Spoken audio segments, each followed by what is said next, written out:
Is convincingly the largest financial market in the world. The trading volume on Forex is 4 times higher than the global GDP. The average daily trading volume on Forex can exceed 6 trillion of American dollars. Trading volume on Forex is 53 times the volume of the New York Stock Exchange.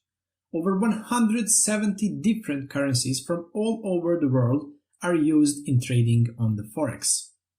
More than 85% of all Forex transactions include the 7 major currency pairs: Euro-Dollar, US Dollar, Japanese Yen, British Pound, US Dollar, Australian Dollar, US Dollar, New Zealand Dollar, US Dollar, Canadian Dollar, and US Dollar, Swiss franc. As you can notice, each of these currency pairs contains the US dollar. The US dollar is the most important currency in the Forex and makes up almost 87% of world trade. The most traded currencies next to the dollar are Euro, Japanese Yen, British Pound, Australian Dollar, Swiss franc, and Canadian Dollar.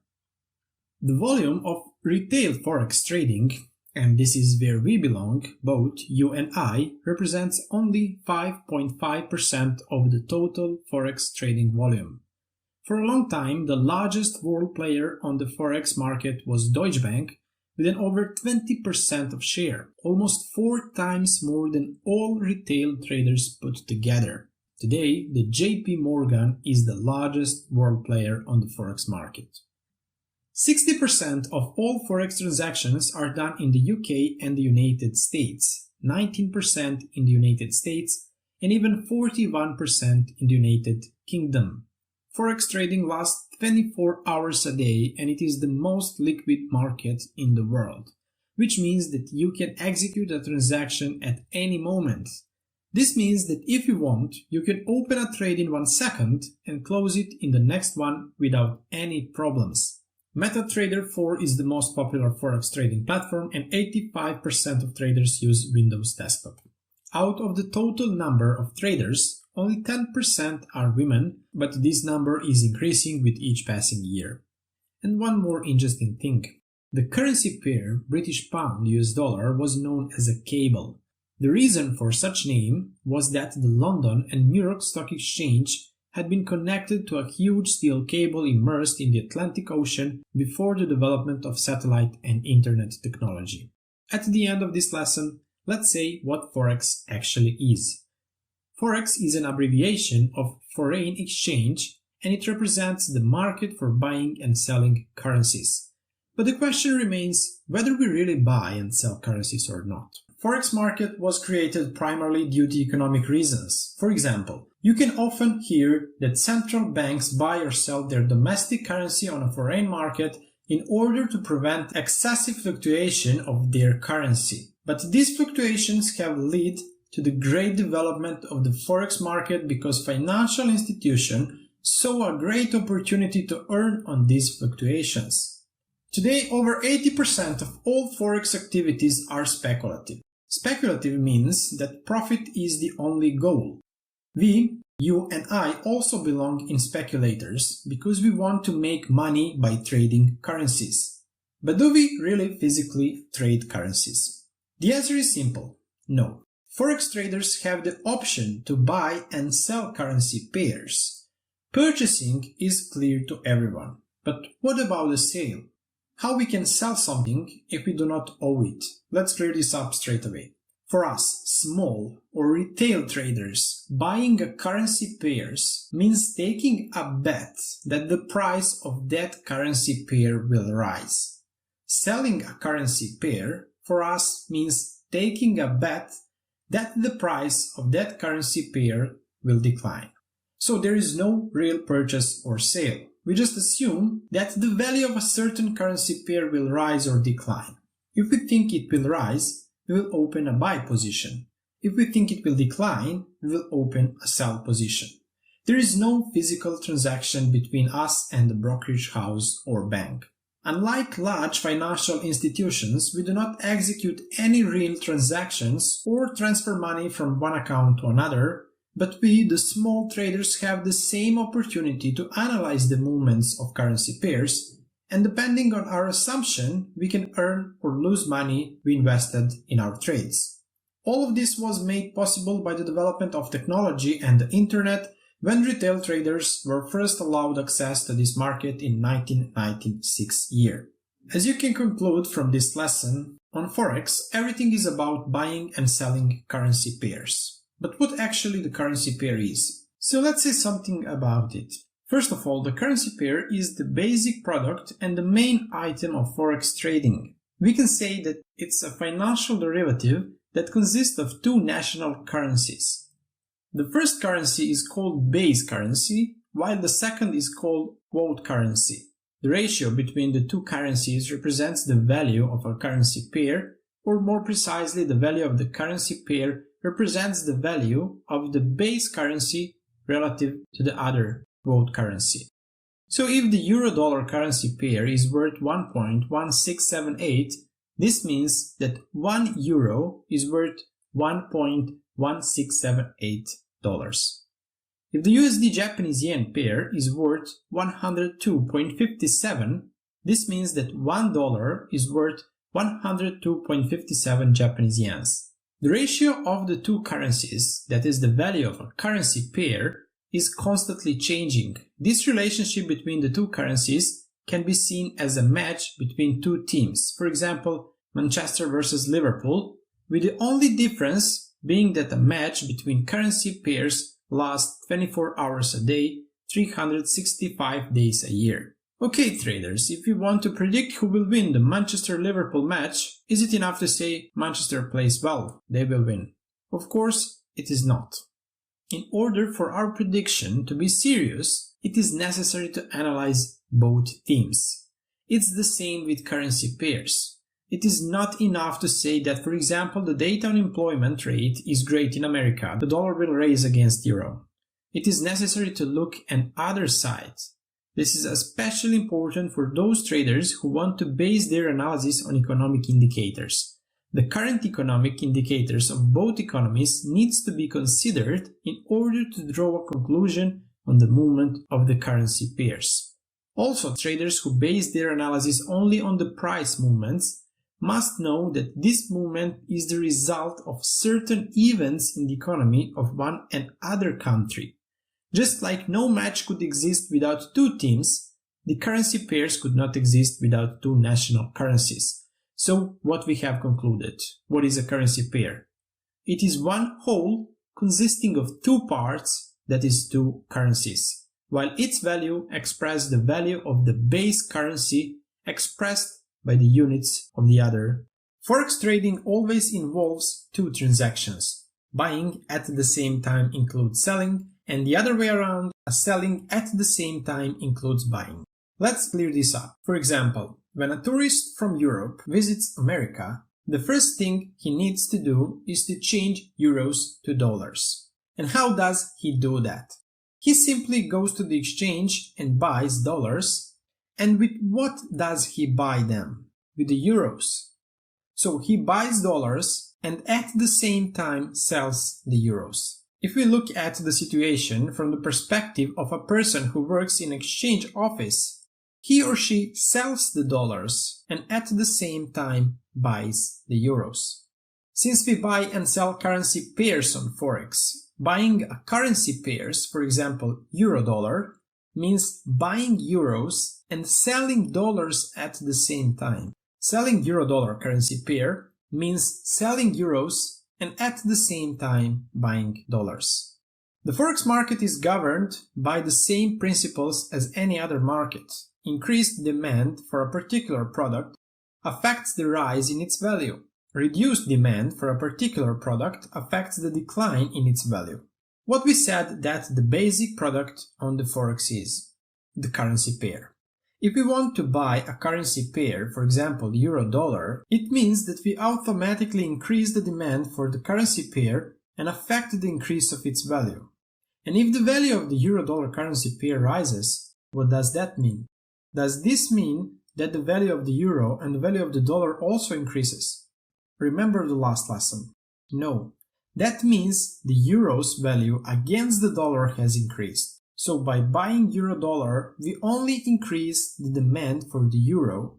By selling the euro-dollar currency pair, we reduce the demand for the euro and we increase the demand for the dollar because we are selling the euro and at the same time buying the dollar.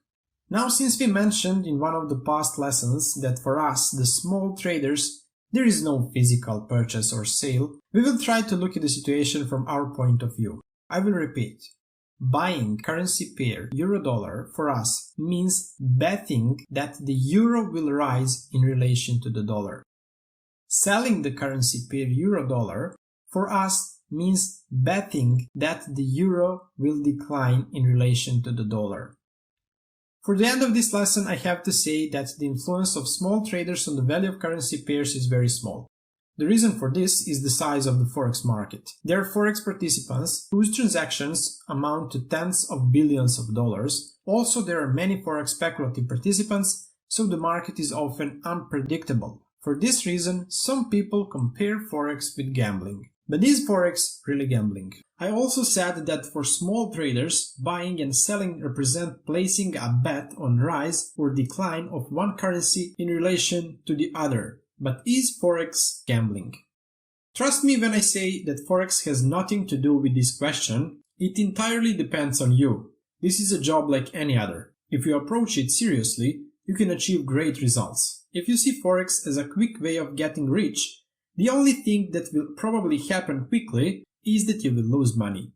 To trade on Forex, you do not need to have any prior knowledge, but you need to be patient, ready to study, to research, and not quit. If you believe that you can do this, then you can surely succeed in Forex as well as in any other business. If you are planning on investing a few hundred of dollars or euros in Forex and expect to become a millionaire in a few months, you can forget about it. Chances for that to happen are the same as in a casino, and if you try to get rich on that way and end up losing all the money, who will be to blame in the end? You or Forex? Also, the currency pair analysis is just one part of trading. But trading also includes the creation of portfolios, trading strategies, risk and portfolio management, money management, and more. Will you have the will to accept this, or will you try to get rich quickly? That is, whether you're going to be a trader or a gambler depends entirely on you. And just by enrolling in this course, you have shown that you have the will to learn, and I'm sure you're on the right track. First, I will show you the basic division of all participants in the Forex, and then you will see who have the biggest influence of the movement of currency pairs on Forex market. There are millions of traders on the Forex market, but they are divided into several groups. Central banks, investment funds, large corporations, and retail traders at the end. We'll start from them. This is a group of participants where we belong, and it also includes small companies that deal with investing in the Forex. According to data from 2021 year, the total volume of transactions of retail traders is approximately 5.5%, which means that retail traders do not have a major influence on the Forex market. They are followed by corporations. The world is one big global market today, and many large corporations have branches and production facilities all over the world. Regardless of whether these corporations purchase raw materials in some other country or pay workers in production facilities in other countries, there is always currency exchange between affiliates or companies that operate together even though they are located in different countries. Such transactions are not speculative in most cases. They are simply the result of business conducted between the two companies. These transactions also have the influence on the Forex market, but this influence is also very small. The next participants in the Forex are investment funds, primarily hedge funds, pension funds, and insurance companies. What do these funds do? In general, they collect money from individuals and companies. They do not want to invest their money by themselves, but they invest that money in some investment fund, and depending on the results of that fund, they can either earn or lose money. The amounts of money these funds deal with are enormous. The largest hedge fund in the world is Bridgewater Associates, which has a capital of more than $120 billion.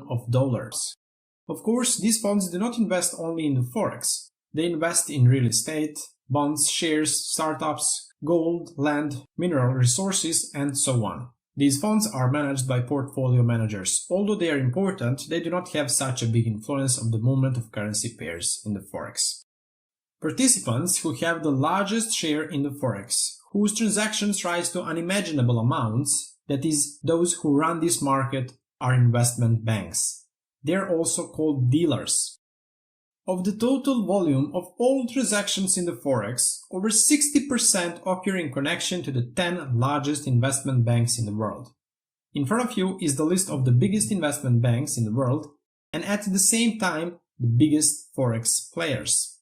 For many years, the biggest player in the Forex market was Deutsche Bank, whose share was over 20% in 2008 year. Today, in 2021 year, the largest Forex player is JP Morgan, based in New York, with around 190,000 employees and a capital value of over $3.3 trillion.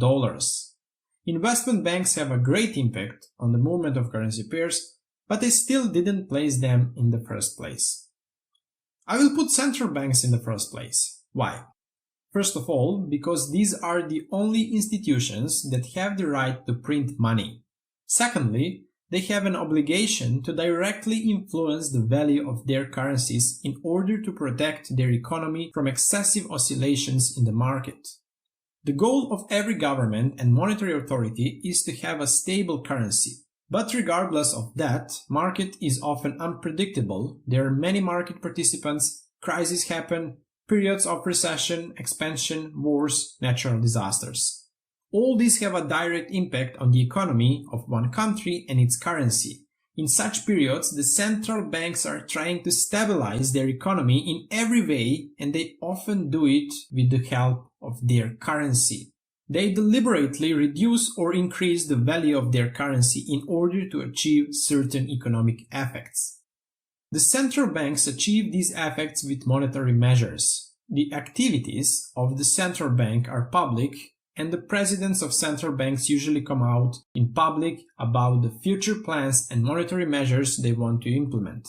These announcements are extremely important, and they are observed by everyone, including the biggest players in the Forex, that is, investment banks, and they often make decisions about their trades on the basis of these announcements.